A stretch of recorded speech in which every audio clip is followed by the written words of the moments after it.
Hey, hey, hey, Dr. Kid again. Been doing this thing now for maybe about 18 months, and we just been tracking, as the young folks like to say. And of course, I want to welcome you to the Shake Up with Dr. Kid. You know, today I was dealing with some stuff at work, and the Shake Up is all about reframing things. We don't change the structure. We just change the way you think about it, the way you see yourself, and how you begin to understand it, and the possibility of a new way of seeing something old. All right.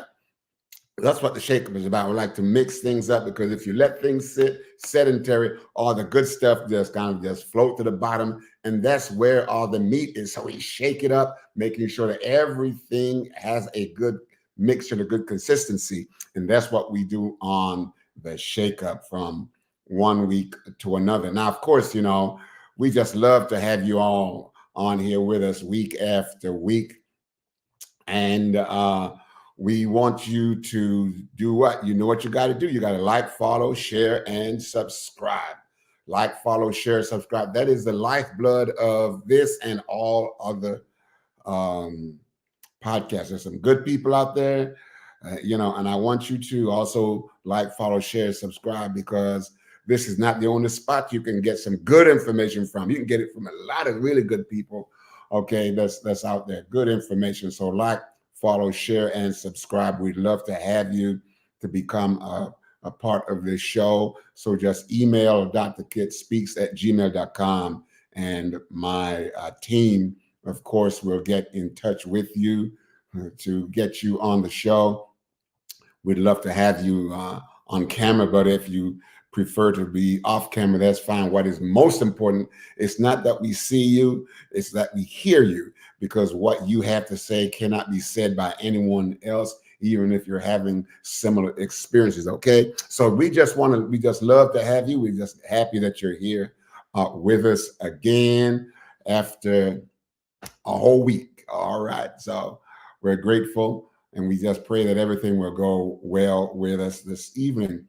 All right, with all of that said, by the way, let me just say, with respect to being on the show, y'all have some really good, some really good input that you put in the chat. Love them. Keep those things coming, okay? But here's a challenge. Some of y'all with this great stuff that you put in the chat, why don't you just get on the show? It'd be great.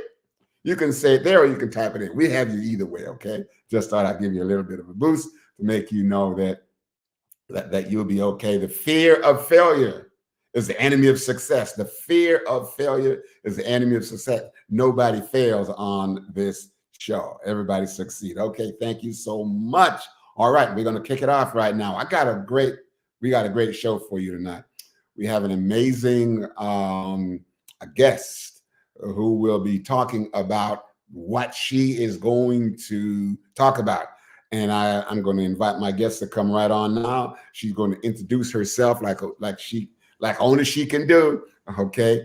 And then she's going to tell us what she's going to talk about. Then we're going to engage you. Okay. So jump right in when you feel a need to. All right. Looking forward. Well, hello, my guest. Hello. Hello. Hi. How are you? I'm great. I'm great. It's so good to see you again. Good to see you. Listen, I'm so glad that you made time to come and be on the show. I know you're a busy person. Don't tell me you're not a busy person. You're a busy person. And for you to come on the show, for me, for me, it is a pleasure and a privilege. Okay, so thank you. All right, why don't you just go ahead and introduce yourself and tell us whatever you want to tell us, and then we're going to talk about what you are specializing in tonight. All right. So good evening, everyone. And thank you again for having me tonight. So my name is Diane Marion Eunice, and I am a licensed marriage and family therapist. I have been in that space for the past 13 and a half years. I also work with the NFL Players Association, the Trust. So I have I love that space as well. But as a therapist, I've worked with over 300 couples. So I love couple work, love it. And I'm going to talk tonight about mental health and relationships. And the reason why I love relationships, and I know that they can be challenging at times, but I also know there's a lot of time, there's a lot of energy, there's a lot of commitment involved in relationships. So when you have a partner that is experiencing mental health issues or mental illness, then that can add an extra layer of stress to the relationship and strain to the relationship. So that's what I am so excited to talk about tonight.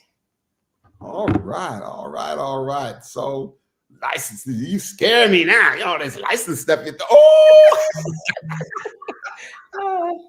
Oh, listen, listen, you already know I'm crazy. So it's just going to be a crazy, laid back stuff. And this is the way we do it on here. You know, ain't nobody Well, I'm wearing. in my element then. You are. Listen, be in your element. Okay, okay, okay. Yeah. So you've been doing marriage and family therapy now for quite some time. Would you share how you got into that, or you? Yeah, it started. I was one of those kids in school that everybody asked for advice about. Okay, right. Um, and then my mom said it started even way when I was probably about 7 or 8. The heart and the passion I had for people. Hmm. Um, there was a young girl who had been in a accident, and I was the only person that she would allow to play with her. And so she had got burned pretty badly, and I was about 7, 8. And so my mom says when I went to play with her at her house that I didn't see her scars. Ooh. She said, even at that young age, you played with her. It was as if nothing was different and played for hours. And then I went back again the next week. So, something as a young child, even then, I knew that I just love people and I have a passion for people. And so I'm going to say it started when I was about 7 or 8. But then as I grew, like I said, people started asking in high school, can you help with this issue? Or can you help me with this problem? And I don't know, it just kind of went from there. Wow. That's amazing from the age of 7. It's almost like you got a calling. That's a, Mm, you know, because at 7 and 8, you're really not measuring the scope of the world and human problems and difficulties. You're just doing it. You just want to right. play. But when you can look past the external on somebody and see the internal and the who-ness, I mean, that is a gift. That is a gift, and I thank you for just sharing that story because I'm sure you made a positive impact on the life of that young girl, but also all those who knew her before and after, and also the family and social network that she belonged to. Because of you, you made a difference not only in her life but in the lives of many people. And I just want to thank you. And with that said, I know you're bringing that same kind of passion and spirit here into the show tonight to talk about something that is near and dear to you. And so you're talking about mental health. So, what about mental health? I know it's a very broad subject matter, Mhm. and different people who come from different schools of thoughts and learning and social experiences and cultures and all of this will have a different perspective, different optics on this, none of which is necessarily wrong, by the way. Like we know it. It's just different. It's just different. Can you share with the audience, um, your track, your road to mental health? If not the road to it, where are you coming from? Which perspective are you coming from in terms of mental health? So, with mental health, I use many modalities. But one of the things that I focus on, because I've worked with relationships so much, is the type of mental health issues that are popping up in relationships. And I say that because there are four things that I think that we have to do in relationships. And that's show up, tune in, show empathy or understanding, and then act congruently, right? Hmm. So when you are struggling with a mental health issue or something, a mental illness that impacts the quality of your life, then it's really hard for you to show up in relationships um, in a healthy way, right? It's hard to show up. It's hard to tune in to somebody when you are struggling with your own issues internally. So that's why I really love working with couples, because we all have baggage. We all have baggage. We bring baggage into relationships. And mental health and mental illness is one that I see that is a baggage that typically shows up. Now, the issue is, like, when you meet someone, Dr. Kit, of course, you're putting your best foot forward, Yeah. right? You want to, sometimes we're bringing the representative. Yeah. And Yeah. Yeah. so, and so what happens with you, if you know that this relationship is moving into something really serious, or you guys are even talking about marriage, the problem is sometimes people would keep that part of themselves hidden. But when you do that, and I speak this all the time, when you don't share about your mental illness or health, you are really taking their choices away. Yes. And we don't, it's not fair to the other person to take the choice away. And I've seen people get married, Dr. Kit, still haven't told their partner that they struggle, but then it starts manifesting in their behavior. And then it's like, oh, yeah, by the way, I forgot to tell you, I'm struggling with bipolar disorder. I'm struggling with depression and anxiety. I'm struggling with personality disorder or schizophrenia. Like, I've seen a person come into my office and reveal it to their partner, or the partner happens to trying to figure out what's going on. Why are you acting kind of strange? Like, what's happening? But they never told them. And so Mm. this is why I'm a big advocate, number one, of relationships, but I'm an advocate of healthy relationships, because shame loses its power once it's spoken. So we can't go into relationships with this shroud of shame, because this is going to be your person for life. And if you allow yourself to be vulnerable with this person and tell them about what's going on with you, something from your past, whether it's trauma or whatever, then that's problematic, especially for the other person who's, I Hmm. want to say, innocent in it, because they don't know. But to not tell them, you're taking their choice away, number one, because some people don't feel that they are equipped to be in a relationship with someone who has a mental health illness or mental health or an illness. So you gotta let people know what's going on with you if you're in a romantic relationship and you know it's going into something deeper. Wow. Whew. Not to tell. Oh, and as you said that, not to tell, I was just kind of thinking of, are there are there some like concrete reasons, personal reasons, historical reasons why some people, they want to be with this person but they don't tell them, and there's a reason why they don't tell them? What are some of those reasons, why they don't tell them? And it's because I'm thinking maybe it's not just plain outright trickery. There is a sense of this self-preservation here that's going on. Yeah, Yeah. yeah. What are some of those that you want to talk about? Well, some of the ones are, you don't want to lose that person. There you go. There you go. You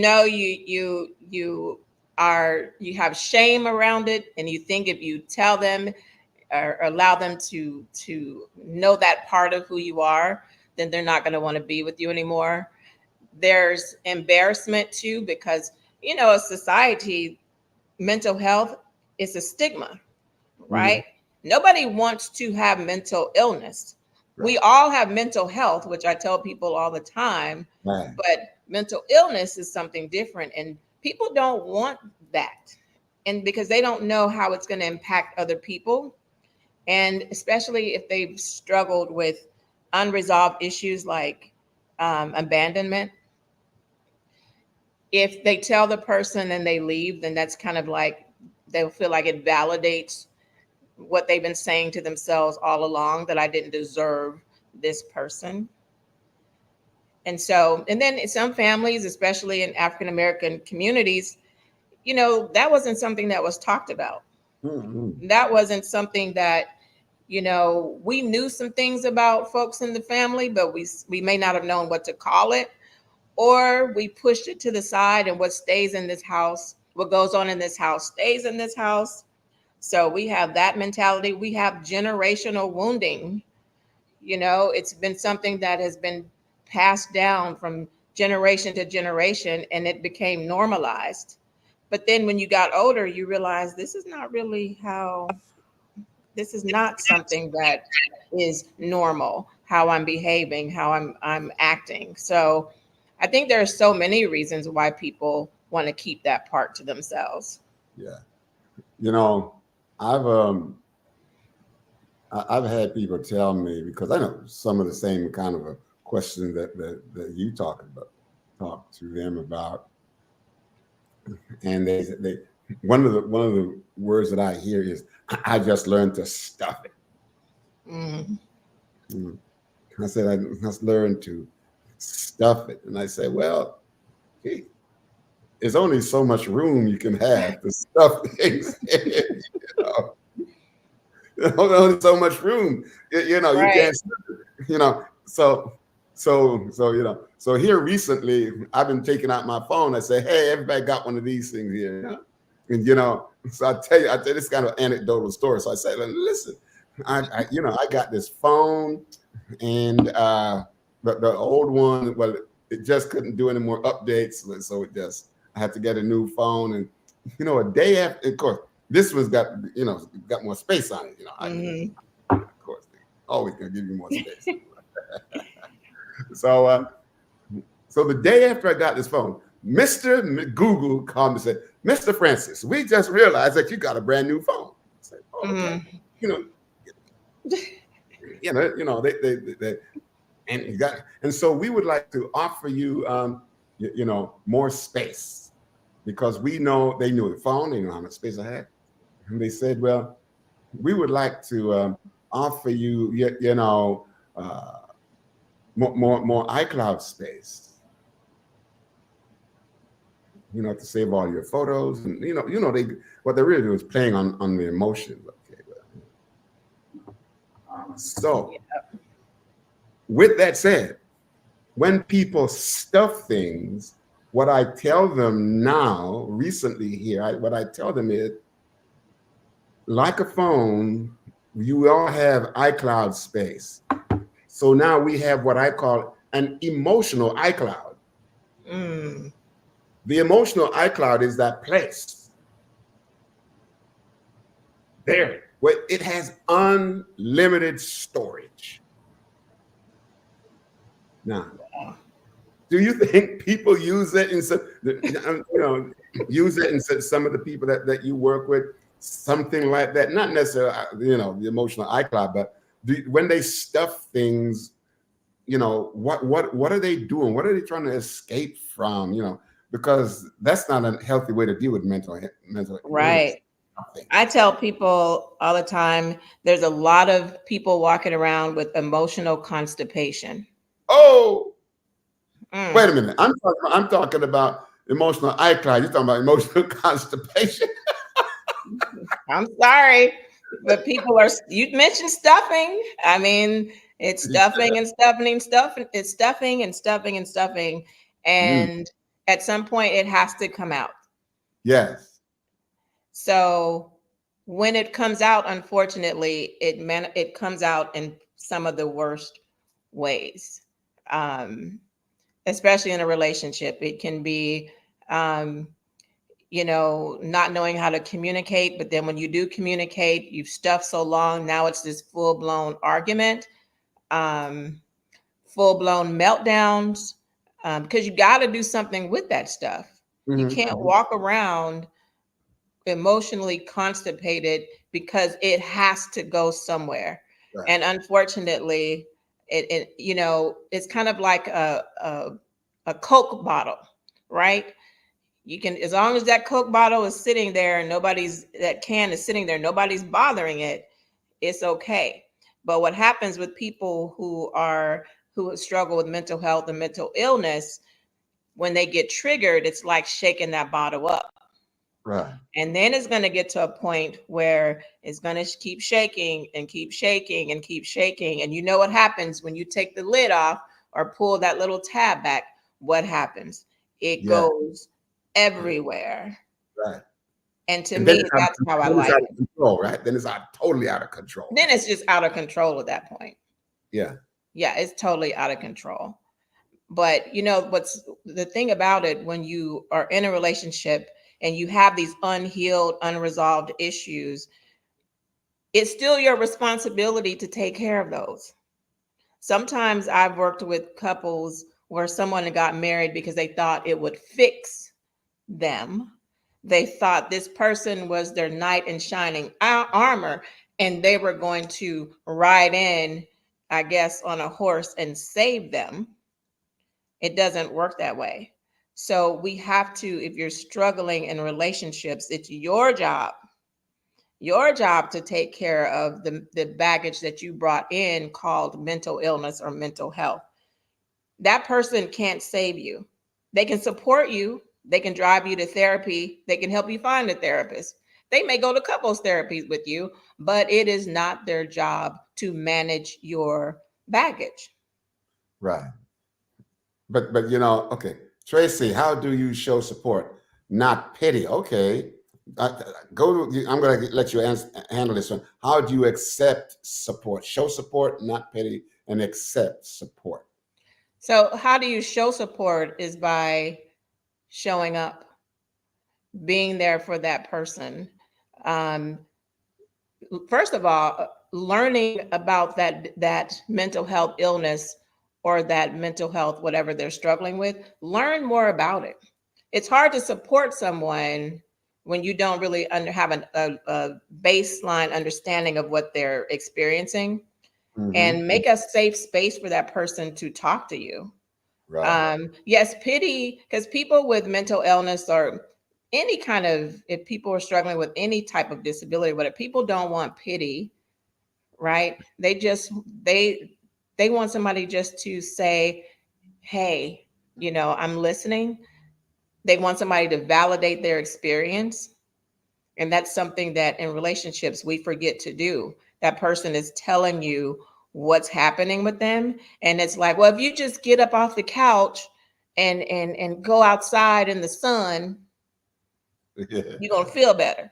Now the sun makes you feel better, but you're missing the point of why they're on the couch. Right. Well, if you could just I mean, and then people will use the guilt, like, or you're just not a Yeah. good parent. You see the kids are in there, they need you, but we gotta validate the experience that a person is having. Another way to show support and not pity is to ask them, how can I support you today? Mm-hmm. How can I love you better today than I did yesterday? What Mm-hmm. do you need from me today? You can't fix it, but at least they'll know that you are invested enough emotionally with them to want to say, hey, I'm here. I'm in the other room if you need me. I know you don't like to talk during these times. Also, ask the person, what do they need when they're in that space? Not when Okay. they're in it, but later on when things are calm. Like, when you get that way, tell me what I need to do for you. Do I need to leave the room, or do I need to sit with you in silence? Like, tell me what you need. You got to get people to teach you what they need in those times. Now, how do you accept support? I guess that's from the other person. Yeah, I think it's the same one. I think it's like from Tracy. Thanks, Tracy. How do you Yeah, thank show you. support and pity? And then the next, I think maybe she had another part of that question is, how do you accept the support that you're trying to show? Right. So it goes back to accepting support. It goes back to authenticity too. The person that your partner, you know when someone is not authentic.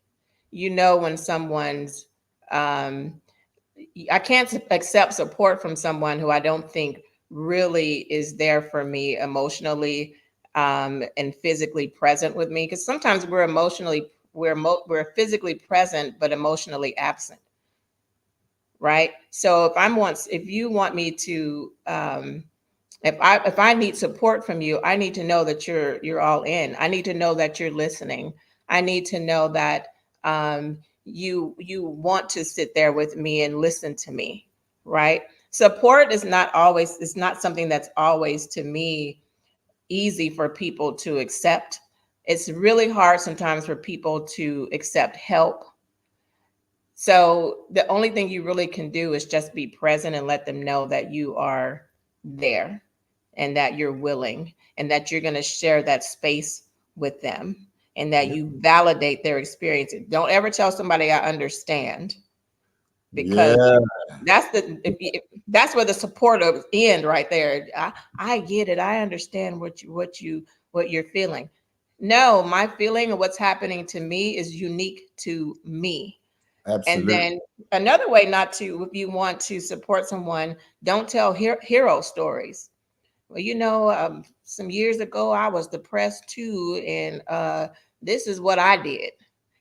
People in the middle of what they're going through, especially if it's a crisis, they don't want to hear hero stories, right?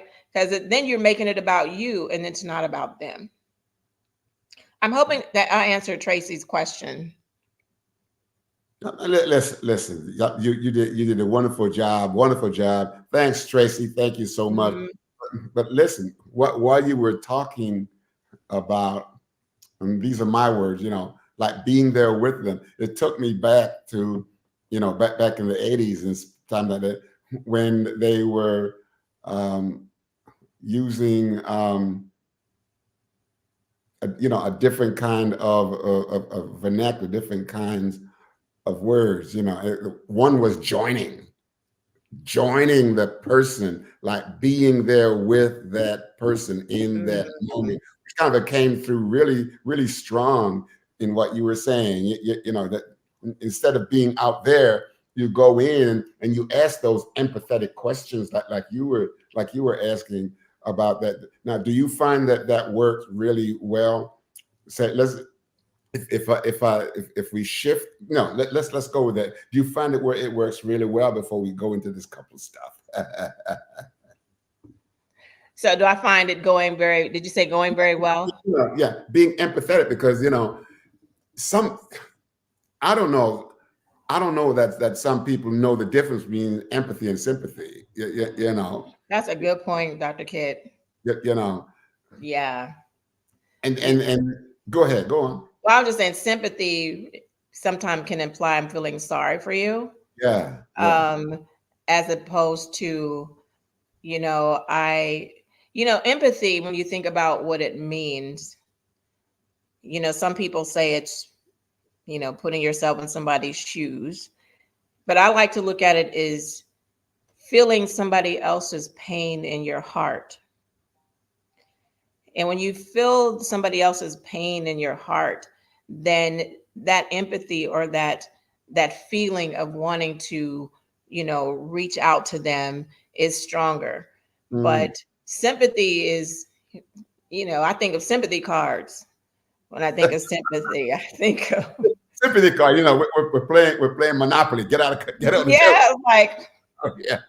no, but empathy is so, it involves a level of you being vulnerable with that person as well. Hmm. Hmm. Hmm. I think vulnerability is something that empathy and vulnerability in relationships are crucial, Yeah.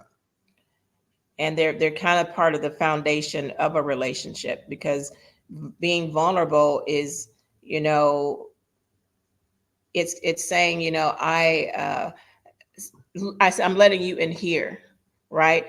And it's the highest form of intimacy, one of the highest forms of intimacy too, because it's saying it's into me you see, is what Right. I wanted to say.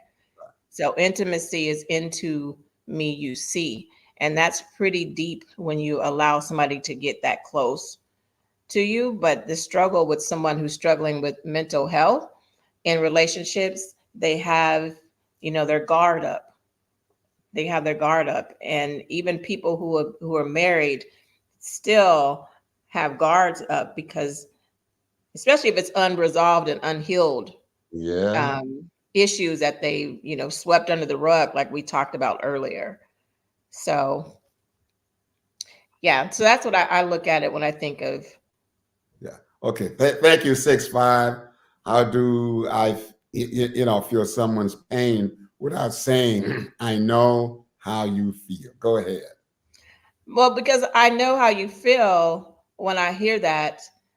I've gone through things in my life, and you may, Dr. Kidd, have gone through something similar, but the impact on how it affected our life could be totally different.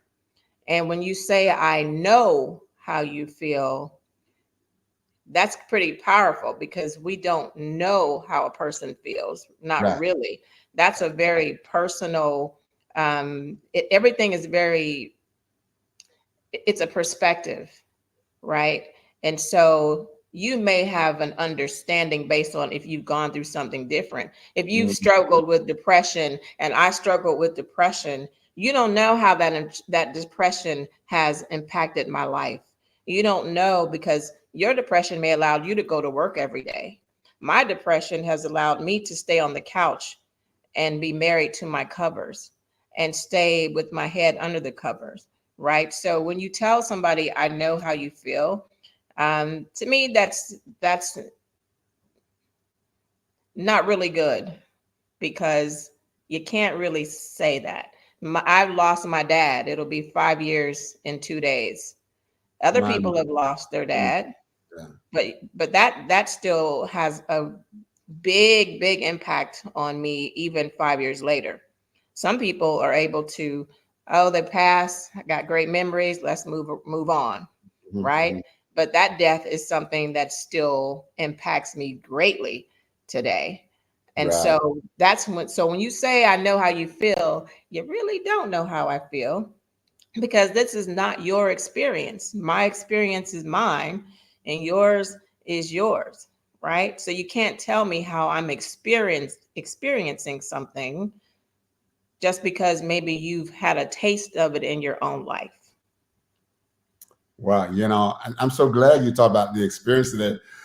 I'm so glad you got to that because I was just going to try to embellish what you said. Because you're so right. Because this word, we really don't know. That's the first thing, and we can't know because this word experience, like you were saying, basically states that I am having a unique experience within Mhm. myself, and for me it works out that I can only have that experience one time. That's it. Can I Yeah. have it one time? Now, if I go and tell you about the experience, what I'm doing is describing an experience now that I'm having about the experience I had back then. You understand what I'm saying here? Yes. And so you're right. You just cannot replicate it. It is irreplicable. It just can't happen. And so I'm glad that you kind of took a nice, gentle way of saying, "Hey, listen, you can't. You just can't do that." And it's not a healthy thing to say, "I know," because knowing about something and experiencing something, those are two different elements in Hmm. two different elements in the brain. Like I said, you can only have an experience one time. You can have several behaviors that looks like it, but and each of those behaviors are different experiences. Okay. Yes. Yes. Thank you so much. Ellen G. What is better what is a better choice of words to say then? I know how you feel. Go ahead. I typically would say I can only imagine what that feels like. Yes. And Yes. that's then they'll be like, so you're not saying you're in my shoes or you understand, but you can imagine how painful Yes. this is. Right. Absolutely. And you could even preface that by saying, listen, I don't, I listen. one of the things that they taught us way back is, take the one down position. And that is to say, listen, I'm going to tell you right now, I don't know how you feel.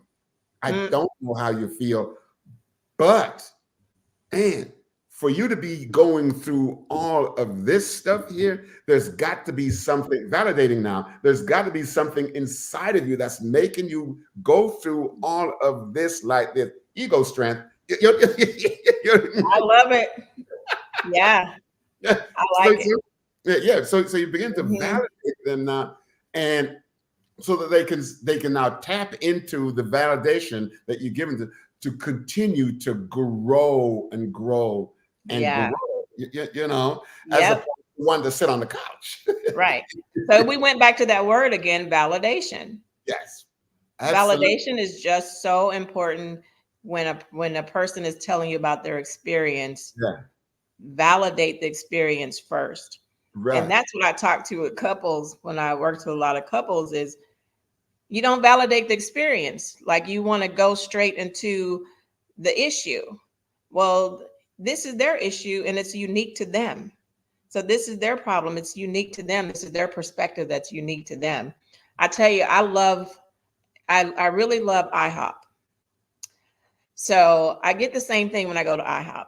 So I was in Florida. I do. I get my little short stack, and I love my little hash browns with onions in it, cooked well done. I already know what I like, right? So listen. They see you come and go. One Diane coming up. She's here, But I happen to be in Florida at one, and so my food comes out, and my hash browns were cold. Oh man! And so I was like, woo-hoo-hoo. My hash browns are cold. And she looked at me and she says, well, they can't be cold. I just brought them out. I said, my hash browns are cold. And how can you tell me about my experience with my hash browns? There you go. Right? It's so easy to project that on other people. Yeah. So she took it a step further. She took the hash browns, brought them back. Same hash browns. I bite into them. I'm like, these hash browns are cold. I kid you not, Dr. Kid. So here I go. And she's like, listen, I know they're not cold because I took them back the second time, blah, blah, blah, blah, blah. So she commenced to telling me how to experience my food. Are you kidding me? And sometimes we will do that with people, right? No, you're not really, you're going to be okay. Like you're going to be fine. It's nothing really wrong with you. You're just so sensitive. Sometimes we can find ourselves saying that to people, and that's telling them again how they are supposed to feel. And our feelings are unique to us. But I had to tell you about my hash brown experience because I'm still a little, irritated about that. But it just goes to show, I was just using that as a point how when we're going through something, it belongs to us. Yeah. And the other person around us, their only job, you have really one job in that moment is to validate what that person is saying and what they're feeling and what they're going through. Yeah. So the next time they mess you up, say, listen, let's leave this one here. Can you go and get another one? I'll pay for both. And then let's do a comparison. Wait, Dr. Kid, I gotta pay for both. No. All right, if you say so. No. But you're right. You're right though. Sometimes some people project their temperature onto you. Yeah. But they're projecting their temperature of their experience onto you, and they don't know your experience. That's correct, right? They don't know I loved how you put that. I love how you put that. Listen, so let me go here. I'm thinking that stepping back a little bit, I was just wondering if sometimes the reason why they don't tell, you might have addressed this, but let's talk about it again. The reason why we don't tell people when we are in intimate partnership, the reason why we don't tell people, could it be because we have not accepted who we are? Ooh, that's a good one. Now that is a good one. Yes. Yeah. Some people are experiencing things, they get up, they go to work, they portray to the world that they're good, they're fine, Mm. when they're really not. They say, I'm living my best life, Yeah. Yeah. even though they're struggling and living their best lie. Oh, did you say that? Yeah. Or It's you? it's Okay. All right. Okay. I said that. And you Okay. know why too? Because one thing I was real impressed by something that you said when I heard you speaking. You gave this example of two cans. And Oh, one of the cans, I love this and I've never forgotten it because it's so true of how when you have the can with no label and then yeah. you have the can, so when you don't have a label on a can, then people can make assumptions or you can project your way a certain way. I don't know exactly how, you know, eloquently you put it that day, Right. but it was something about those two cans of when people they don't know you, right? So you Right. can really make up any kind of story about who you are, especially on social media is notorious for, look at me, I'm doing so well, but at the end of the day, you know your truth. Yes. And at the end of the day, you have to tell the truth to you about you. Yes. That makes sense? Mm-hmm. First, not to anybody Sure. else. Absolutely. I'll say that first again. I love that. You have to tell the truth about you to you Oh, first. oh, Because see, yes. that mirror doesn't lie. That mirror is, ooh, Now, why'd you have to go talk about the mirror? There's this thing we call the mirror talk. You're looking in the mirror, and you're right. It does not lie. it doesn't lie. It doesn't See, you lie. that can with no label on it because, and so I always go back to that. But when you have a can that has the label, people can read the ingredients. Like they know exactly what that is in Yeah, that can. yeah, yeah. I'm You're, like, you're right. You're right. And the thing about it is, when you go to the store and you want a particular brand of something or a content, mm-hmm. nobody walks around with a can opener. Mm, they do not. What do they do? They take a look at the label, Yes. and the power of the Mm-hmm. label says this is what's on the inside. So the way some people see themselves once they label themselves, they begin to act out the label in relationships. But listen to this. Now that you're saying this, when you don't have a label on there, a person is now forced to get to become intimately with you in another way if they really want to know who you are on the inside. Mm. Label pushes you to that. I was hoping you would take it there. I was hoping you would expand on that because yes, It forces you. You got to open the can. How do you got to open the open can the of this? can. How do you open the can? It is by the degree to which you are willing to open yourself. It allows other people the capacity and the fluidity and the need and the Mm. eagerness to open themselves to you. And then now you got something really good. So how can that happen now in with couples? Let's shift it over there. How do you weave that? How do you weave that skill into working with couples? Because you know why? Because here's it. Trust becomes an issue now, right? Mhm. I'm not gonna tell Yeah, you what. So how do keep how going. do Keep going. okay, keep going. Remember, yep, interchange. Come on, keep going, Dr. Kid. Okay, so trust does not come by itself. Mm-mm. In order for you to have trust, you must feel safe. Absolutely. Trust does not create safety. Safety creates trust. You know, Yes. we have a neighbor out back of us here, And, they didn't have a dog. And, one day, you're walking down the road with is it a dog on the sidewalk passing my house, and I'm trying to get down to, and this dog said, "Go on, yeah, go on," and he said, he's just a puppy, just a puppy. And I said to myself, yeah, I know what's going on here. He has seen me. This dog has seen me for the first time. The dog does not feel safe.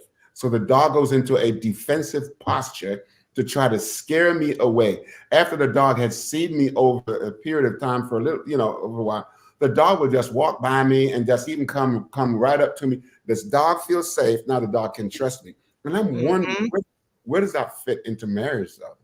So, I mean, that's the same, like we were talking about mental health in relationships. Mm. If I'm struggling with something, let me talk about if we're dating, because that's, dating is data collection. Right.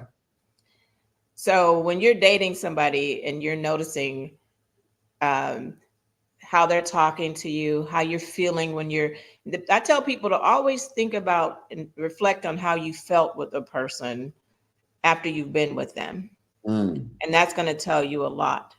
So so you go out and you have a good time, but you try to talk about something of substance, and that person really doesn't want to talk about that, right? They don't want to get too deep and y'all been dating for months, but they always kind of shy away from those.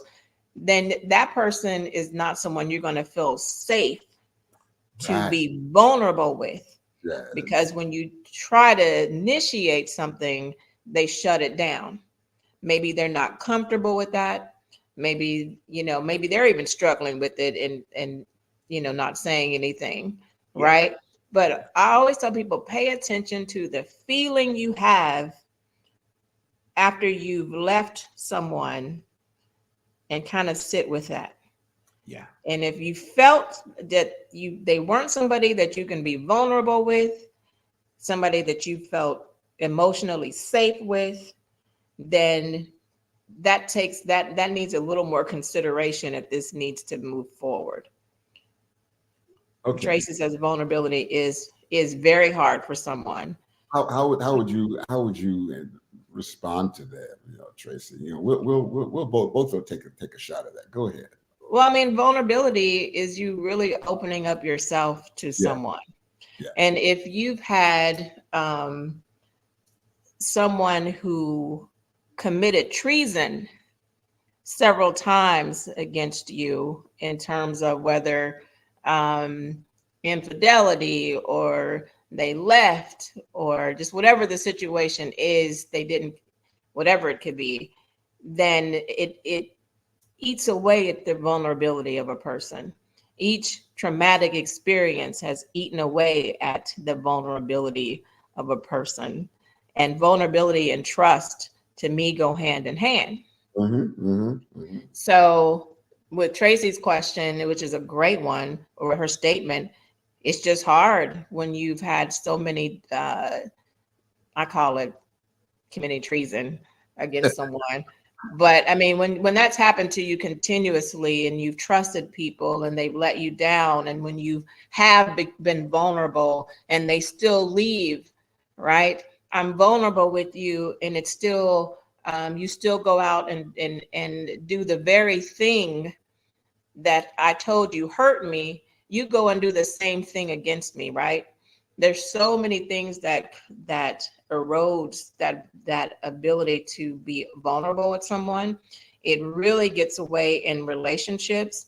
Infidelity is a big one. When that happens, when that type of trauma happens, then to be vulnerable with that person again, it's really difficult. I let you in before and you didn't do well with it, right? So in relationships and marriage, even in friendships, vulnerability plays a role in any type of relationship that we have with people, even at work. But when someone does something to us, not just once or twice, but this has become like a pattern that you can't trust them anymore, I'm not going to be vulnerable with you. I'm not letting you in here because this is a sacred place.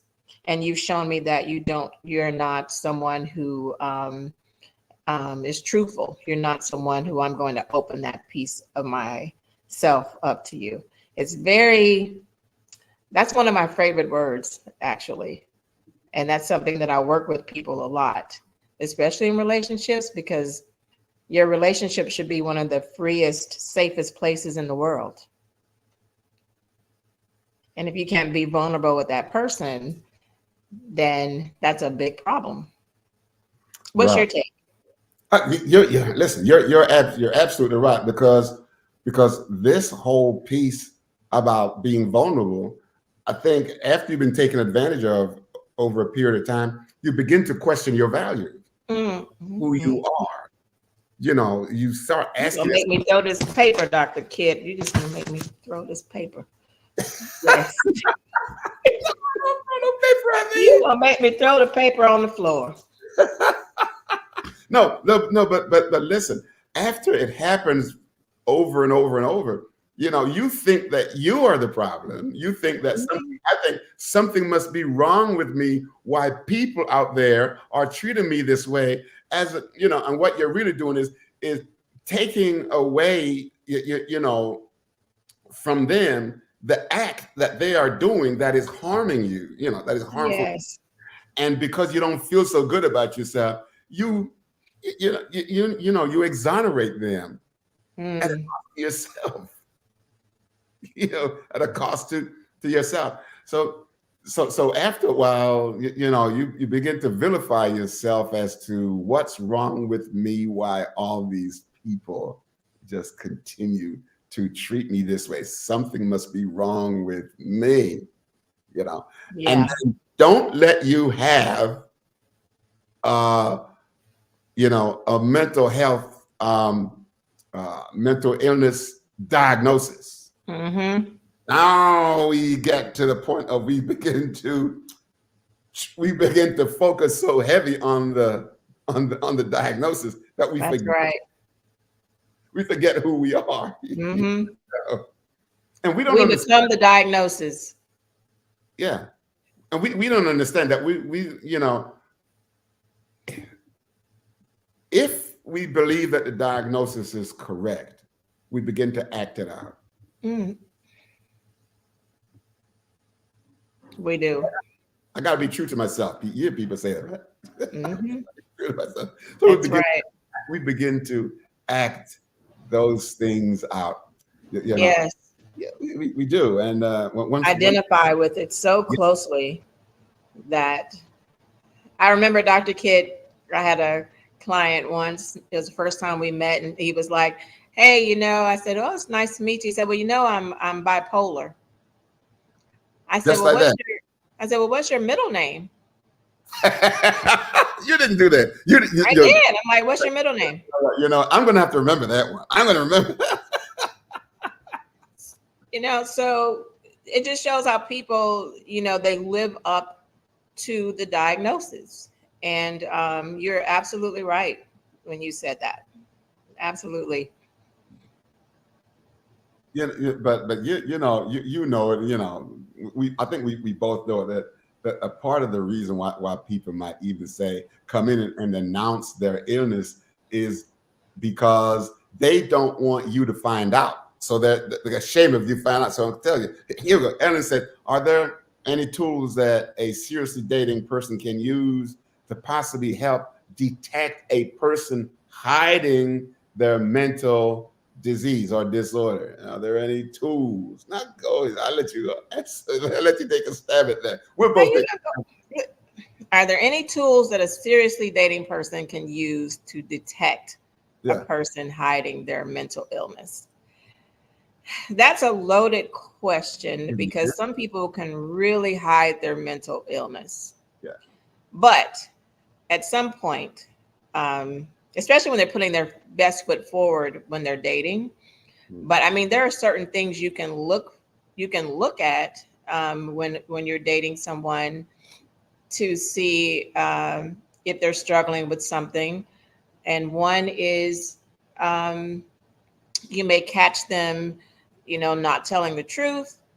about something. You can see them behave in a certain way. Maybe they're quick to get angry about something. Maybe they are, they say something and it's, oh, I didn't mean it.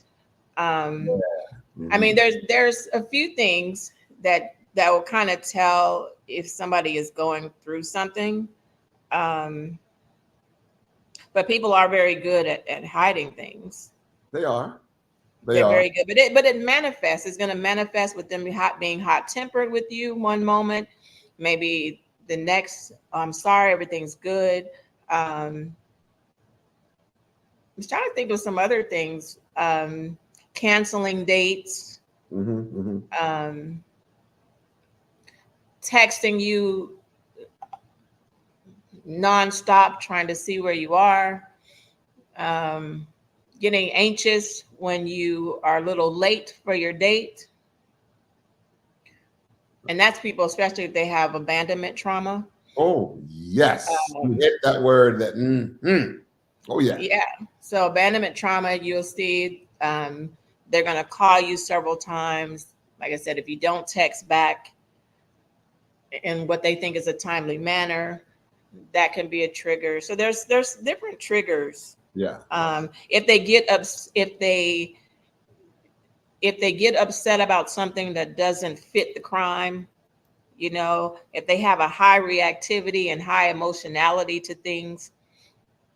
And I tell people if it's hysterical, then it's historical. Yeah. Okay. Okay. Okay. Okay. All right. Listen, listen, we're going to shut this down in just a little bit because Already? listen, we're having too much fun. But listen, let me say this here, and I think you hit on it. Is it possible that I might know that this person has some questionable behavior and characteristics, but because I want to follow through with this so badly because of something about me that maybe that abandonment that you're talking about, or I don't feel like a whole person, so I need to have this person with me so I can feel like a whole person. So everybody out there can say, "Girl, you finally got your guy," or "Girl, you got." Is Do it they possible? do it like that, Dr. Kidd? They sound like that. Now listen. Now you know exactly what. But listen, from the moment you raise this abandonment issue, they don't want to be abandoned, so they will do that. They'll sacrifice themselves. Yes. Well, they're turning the red flags into red roses. I tell people to stop doing that. Yes. Stop doing that. Yeah. You can't change the smell of a flower. No, I'm not going to go to that one. But anyway, but you Oh did have a good God. point. Like it may be you're struggling with something Yeah. internally as well, Yeah. right? Yeah. And so Yeah. that person is a trigger for you. Yeah. Yeah. There's a trigger for you. And like you mentioned unresolved issues from the past. So if it doesn't work, you're gonna triggers the pain, unearth the pain from the past, and so now you're gonna try to make sure that this one work, especially if people are expecting you to go. Listen, this the one. You got to make it work, especially when you feel like you're under pressure like that. You can kind of cancel out yourself in order to fit other people's expectation of yourself. And you're right, they can't feel your experience. They can, girl, I know what you feel like. No, you don't know what it feels like. Hey, dude, man, is it real? Mm-mm. It doesn't. You're so absolutely right about that. Oh my. Mm, Well, Diane, an Dr. King. hour is come and gone. Would you post your? Oh, absolutely. Tracy wants to know, and yeah, your contact information because people just need to know that there are other good marital therapists out there, Black marriage therapists that are out Hmm. there. Need to know that, Yeah. and so we need to. One of the things that I'm trying to do, and I'm trying to get around to it, is to have like I don't know what we're going to call it. all the people that I have on the show. It's to collect Oh, your okay. your info, so Hmm. that when they log in onto my website, they see all of y'all, so they don't have to Oh, go. great. You understand? They don't have to necessarily Google. Hmm. When they see something that is in the particular area, they can go on and see what. So anyhow, would you?